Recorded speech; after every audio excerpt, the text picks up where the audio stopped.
nagira ngo nkubarire ko cyangwa se nkubwire ko ubu tuvugana Ndayishimiye Ndikuriyo, aba bagabo ko ari babiri baguye mu mutego kubera ko inama zimaze iminsi ziba, kimwe Imana yari yabashyize ku munzani kugira ngo irebe ko habaho kwihana no kureba iyo shetani ajyanye Uburundi ko bo babibona. Mugabo n'impumyi ziyoboye igihugu zikijyanye, impumyi zirandata igihugu zikijyanye. Ninde muntu wababwiye ngo Ndikuriyo arose itsinzi afatikanye na Evariste kuyobora Uburundi? Ninde muntu wabisinye? Ninde muntu bitangamo uburenganzira? Hano ndi kubwira Abarundi bagiye Kanani, basezeraniwe Kanani Jardin d'Eden, kandi babwiwe ishengero ya Kristo ko igomba gutangura. Bahawe isezerano Kigoma Uvira ko bigomba kugaruka. Ntabwo nge ndi umuvugizi wa opposition, sindi n'umuvugizi w'abarwanya guverinoma, ndi umuvugizi mu buryo bw'impembo muri Kristo Yesu, natoranyijwe ntorwa na Data na Mwana n'Umwuka Wera ngo mpanure. Hano rero Imana yo yaramanutse, niyo mpamvu nasemereye ntimusenge cyane. Aba bagabo bagiye kugwa kuri Songoye, nk'iminsi 3 muyisengera ibara riragwa. None rero aho kugira ngo bo bihane barire bavuge bati none Imana turi kumwe, oyaye ngo bashaka kuyobora Uburundi, ngo bashaka kuguma ari batambye abandi ari abaherezi, ngo bashaka kuyobora n'isezerano. Oyaye Farawo ayobora kwa Farawo, Dawidi akayobora muri Isirayeli. Isezerano riba mwabisezerano, ntabwo isezerano abantu bose iryo sezerano ni irya hehe? Imana ihamagaramo abantu bose ngo nimuze. Aha nyene ibi byabaye uyu munsi ni finale, too much. Narabyanditse ubundi ndababwira nti bageze finale, bari kugeragezwa bwa nyuma, nta munsi hano mbaha, nta n'isaha afite, ariko bagaragaye bo, byanabonetse ko nta gahunda ihari yo kubona ko ibintu byanze ngo bahamagara abakuru bafungura ikibuga, abanyepolitike bo hanze, izo mpunzi, amabohero, habeho ko bavuga bati igihugu ahantu kiri kujya nihe, kiri gutsindwa, ibyo ntibabibona, kirashonje kirakenye, ibyo ntibabibona, cyambaye ubusa ntibabibona, nta miti, n'imbwa zirya abantu bikaba ibyo. Oyaye agatsiko naka k'abantu naka, marayika yambwiye ngo ibyo bihangange byananiye abajenerali harimo ba Prime Niyongabo, ibyo bihangange byananiye Kasupari Baratuza, umuvugizi w'igisoda, ibyo bihangange ntakorwa ko bifata ikemezo ntabanduka. Nanjye simbizi, neva avuga ibihangange, Ndikuriyo ati ibihangange, n'abandi bati ibihangange. Rero reka mbahe message, ibyo bihangange bikomeye bimeze nka ba Goliyati, ibuye ryo mu buhumetso rya Dawidi, ibyo bihangange bimeze nk'aba Farawo, bibwire ngo Mose araha. Ushaka uba ufite abapfumu 1000, ushaka uze kukinda ugaramye cyangwa uhagaze, iyi yari finale Imana yari ibahaye, yari amahirwe ya nyuma Imana yari ibahaye. Kandi ibi Imana yo yari ibikoze nk'umunzane yari ibahaye ngo irebe ko mwasubiza agatima impembero. Nyuma yo kugasubiza impembero, nibura mukavuga muti reka twebwe dutanga imihoho Imana igira uko igenza. Mwebwe rero ko mufite amaboko yamaze kwereka Yesu ko mugomba kuyobora, ko mumaze kugaragaza ko nta gahunda ihari yo kugira ngo mushyigikire isezerano, mwubake isezerano, murabaka Imana n'abantu. Kandi turabivuga ntacyo, twitwa abasazi, twitwe abacanganyukiwe, abandi batwita uko bagomba n'uko bashaka, ariko Imana ntinegurizwa izuru, yantumye ntiyitiranya amazina. Hano mwebwe uko muri kubona ikibazo gikomeye, hari abarundi batekereza bakarira, Imana ikinyereka bakaboroga bakarira kubera igihugu cyabo. Bazi Uburundi imbere bagakompara n'ubu. Hari abarundi bikoreye imisaraba bakiyahura kubera kubura amahitamo. Nshuti yanjye, hari igihe mwebwe mureba CNDD-FDD mukayirebera mu mpuzu uyu Ndayishimiye, bamukinze ibikarito mu maso, baramubwira ngo turambara imipira iriho neva, twese tugaragaze ko neva ari we utuyoboye, ari we uduhatse, ari we utubyaye, ari we uturongoye. Kandi muzi neza ko ari ikinyoma cyambaye ubusa.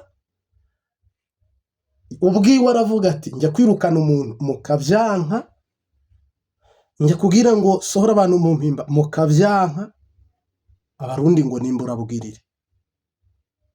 Uyu munsi wa none nagira ngo mbamenyeshe ko ibara riraguye, imvura iraguye. Aha umuzigo n'ingwano n'intambara ubu nibwo bitangiye. Yewe we, hano harabanza hahone aba bantu bari muri sosiyete sivili bavuga ngo barakigwaniye, ngo baragifashe, n'imishyikirano yakibahaye. Uwakigwaniye araho ari. Nyuma yaho n'aba bajenerali, n'aba bakoroneri, n'aba bamajoro, muzareba Imana ibyo igiye kubakorera.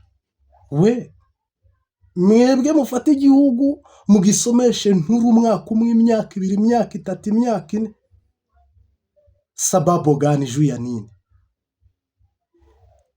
Ahabu yafashe igihugu cya Isiraheli arakigaragaza gata, kigaragaza gata, ariko Imana ihumura amaso ya Eliya. Aravuga ngo igihugu cyahoze cyubararira Imana kiri kubararira Bayali. Igihugu cy'isezerano njyewe Eliya nzi kigeza kupa imvura imyaka 3 n'amezi 6. Uko yariri kera n'uyu munsi niko ikiri. Ubwo rero muzi ko ibintu birangiye, ahubwo biratangiye. Ku Mbabazi TV 3 turabisemereye, biratangiye. Mugiye kweguzwa umwe ku wundi, undi ku wundi, undi ku ngufu, kandi bikurikirana abana, bikurikirana abagore, bikurikirana imiryango yanyu. Kuko Imana yazanwe n'amahoro. Yesu yarakomanze ngo yinjire mu mahoro, muranga. Yesu yaradodoye kugira ngo mugire negociation, bibe amahoro, muranga. Uyu munsi wa none nagira ngo nkumenyeshe ko murenze umurongo utukura, mwebwe CNDD-FDD, murenze umurongo utukura, murenze umurongo utukura, biguma byoroha, murenze umurongo utukura. CNDD-FDD koze mu mboni y'ijisho ry'Imana. Koko buno muhagurukije Imana, mubyaguruye Imana mu ntebe yayo, mutumye yururuka iyo gushakisha ikintu itari yarifuje nicyo kigiye gukorwa. Ntabwo mvuga iby'isezerano nk'umuntu utazi igihugu cy'u Burundi cyangwa utarabaye. Jyewe nabaye i Burundi imyaka 9 ndi gusengera igihugu. Ibyo mpanura narabisengeye, nzenguruka intara zose, ndabifungirwa, ndabikubitirwa, ndabitukirwa, haba akaga, haba amage, ibyo bintu byose. Sahizi rero abo mbwira n'abantu Imana yasezeraniye ngo nzabaha Uburundi bwitwa Edeni, bumera, bwera, bushajije, bukayangana, bwiza, umutima wa Afurika. Kandi inyuma y'ibyo nta kajagari kazongera kubaho. Kristo azaza kujyana itorero. Abarundi bafite isezerano ko Imana izagarura Kigoma, ikagarura Uvira. Ubwo rero nimbwira abo, nagira ngo mbamenyeshe ko ubu tureke guhendana.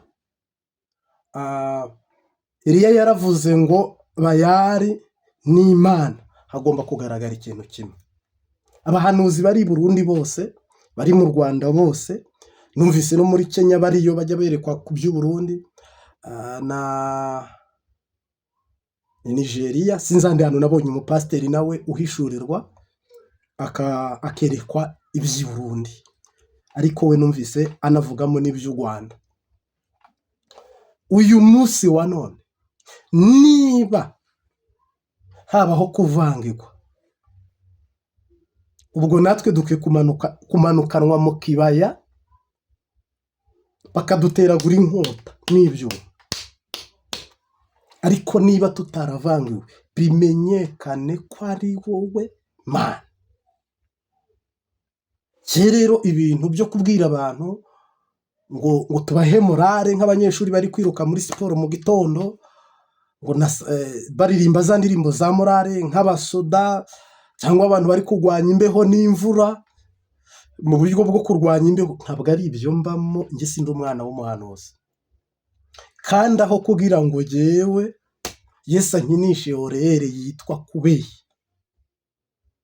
kubeshya, ndi umuntu wagutungura, ariko izi zose zinda. Rero nagira ngo mbabwire ko isezerano rirasohoye. Ntabwo rihindutse, ntabwo risubitswe, ntabwo rihagaze, nta nubwo rishaje, nta nubwo riboze, nta nubwo rirwaye. Kuko nyiraryo aho kugira ngo ryo ribure gusohora, isi yavaho, ijuru rikavaho, n'ukwezi kukavaho, ariko isezerano Imana yasezeraniye Abarundi bayubaha rigasohora. Neva kongera akarongora, ndayishimiye kongera akarongora. Oyaye, ntabwo ari byo vrema, ntabwo ari byo. Mbariye Abarundi bajya i Kanani bahawe isezerano, barizi, n'abandi batanarizi yenda bazahabwa iyo gakondo sava. Mugabo message irimaha no kubwira abantu ngo urugendo rurakomeje. Iby'imisozi ihanamye, iby'inyanja itukura, ibya Farawo uri inyuma, wace kaza mwendo songa mbele matunda yiko. Rero navuga ngo hano impamvu wumvise nkubwira ngo marayika kuyinkota mu bwubati, n'uyu mutego Imana yari bateza ababadede. Inama bamazemo iminsi, Imana yabahaye liberty, ibaha buri kimwe cyose, ibaganiriza muri byose, kugira ngo irebe ko bagira agatima mpembero, kugira ngo bigarure, bamenye ko batari kumwe nayo, babone ko ibyo bakora atari byo, babikosore, bisubireho, hama Imana ibababarire. Mugabo bari dese yo kujyana i Burundi yo shetani ngira ngo nayishimiye n'umuntu witwa Reveriyane Ndikuriyo. Ubu noneho nibwo bakoze mu mboni y'ijisho ry'Imana tayari. Sahizi ibintu igisoda cyananiwe, ibintu polisi yananiwe inyamiramabi, ibintu amakungu yananiwe, nagira ngo mbahamirize ukuri kwishobora byose, nta kujya umunwa, nta guca ku ruhande. Nagira ngo nkubwire ko buno intambara iratangiye, kandi mbivuze nka generali, nka porofete. Iyi ntambara iratangiye yo kweguza aba bagabo, kubera ko nzi neza ko Imana isumba byose, ishobora byose, igihe cyo gukina, igihe cy'imipyinato, igihe cy'ikigongwe, igihe cy'impuhwe fini. Nimbivuga uku ndabikubwira nk'umuntu ufite amakuru. Na kare mu masaa 5 niho Uhoraho yambariye ngo Reveriyane arongera atware. Ngira ngo ntabyo nigeze mvugamo mu butumwa mu kiganiro cya analize cyatambutse mbere ya saa 6. Ntabwo nigeze mvuga ngo Reveriyane yatsinze, nabyanditse kuri titire. Ariko tukora deba ibijyanye no kurongora kwa Reveriyane Ndikuriyo na CNDD-FDD, tureba ibyo bagejejeho abantu, dusanga ni Bagaza wagize icyo ageza ku Barundi. Uyu munsi wa none nta gukekeranya ijuru riramanuka, kubera ko ntabwo Imana yitiranya amazina. Imana ntiba mu bishobisho, Imana ntiba mu nzoya. Yewe ndi umuhanuzi, naravuye ngo ntabwo turi mu gihe cy'ibimenyetso, ntabwo turi no mu gihe cyo kubabwira ngo turabaremya agatima. Kandi abo ndi kubwira si opozisiyo, ahubwo abo ndi kubwira ni abagomba kujabuka bakajyanwa i Kanani mu gihugu cy'isezerano. Naho opozisiyo yo ifite ibyo yapfuye na Reveriyane na Ndayishimiye cyangwa n'abandi bantu bafite n'icyo bahunze, ariko nabo nifatikanyije nabo mu mubabaro, aho bari mu mahanga, aho bagorewe cyabaruhiye. Ariko Umurundi hano nge Imana yantumyeho, Uhoraho yavariye akavuga ko ni ugomba kujabukanwa Kanani. Niwe Murundi hano nabwira ngo ntabwo Imana ihindutse, Imana ntibisibije, Imana ntiyisubiyeho. Rimwe bamwe bavuga ngo none se ko bongeye bakabona indi manda cyangwa ikindi kiringo. Ntacyo, kuno kwiyimika, ariko imbaraga zibimura zikabakura ku ntebe bari kubiyimitse n'iz'Imana. Muntu Imana yasezeraniye Kanani, Murundi usabwa kubana n'abandi Barundi mu isezerano i Kanani, ni wowe turi kuvugana. Ntabwo Imana inegurizwa izuba, Imana ntiyitiranya amazina, kandi yarirahiye ngo icyubahiro cyayo ntizagiha undi. Reka mbabwize ukuri,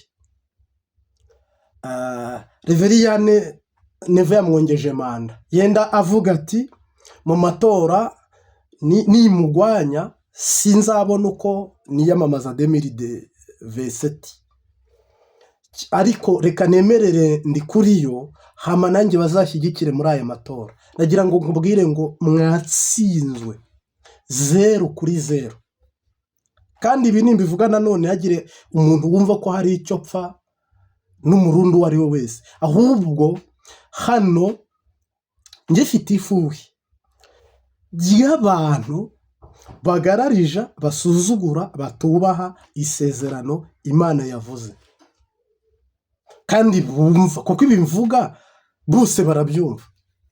Ndikuriyo arabyumva, Aristenda arabyumva, koko cyane ko benshi muranzi. Ntabwo mvuga iby'isezerano nk'umuntu utarabaye i Burundi